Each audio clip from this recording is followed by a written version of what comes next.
સફેદ પાવડર ભરેલી પ્લાસ્ટિકની થેલીઓની આડમાં કન્ટેનરમાં ભરીને લઈ જવાતો વિદેશી શરાબનો જથ્થો વડોદરા ગ્રામે લોકલ ક્રાઇમ બ્રાન્ચની ટીમે ઝડપી પાડી 14.51 લાખ રૂપિયાનો મુદ્દામાલ કબજે કર્યો છે।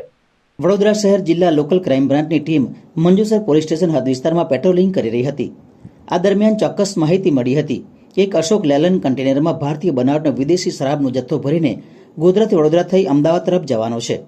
જે ચોક્કસ માહિતીના આધારે લોકલ ક્રાઇમ બ્રાન્ચની ટીમ એક્સપ્રેસ ટોલનાકા ઉપર વડોદરાથી અમદાવાદ તરફ જતી ટ્રેક ઉપર વોચમાં ગોઠવાઈ ગઈ હતી। આ દરમિયાન બાતમીવાળું કન્ટેનર આવતા જ તેને કોર્ડન કરી સાઈડમાં લઈ તપાસ કરતા ગાડીમાં 2 ઈસમો જણાઈ આવ્યા હતા, જેમાંથી ચાલક સુનિલસિંહ કમલસિંહ ભક્ત રામસિંહ રહેવાસી જમ્મુ કાશ્મીર તથા બીજો એક ઈસમ કાદિર ખાન રહીમબક્ષ ચૌહાણ રહેવાસી હરિયાણાનો જણાઈ આવ્યા હતા।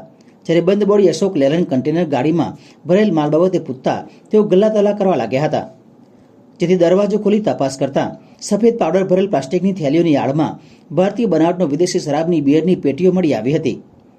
511 બિયરની પેટીઓ કિંમત રૂપિયા 14.51 લાખ તેમજ કન્ટેનર 15 લાખ એમ કુલ મળીને 30 લાખ રૂપિયાનો મુદ્દામાલ એલસીબીની ટીમે જપ્ત કર્યો હતો।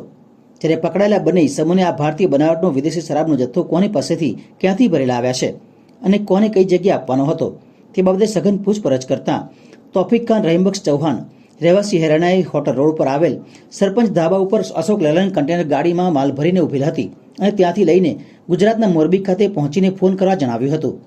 હાલ આ બંને ઇસમો તેમજ વિદેશી શરાબનો જથ્થો એલસીબી પોલીસે કાયદેસરની કાર્યવાહી કરી વધુ કાર્યવાહી માટે મંજુસર પોલીસ સ્ટેશનને હવાલે કરવામાં આવ્યો છે।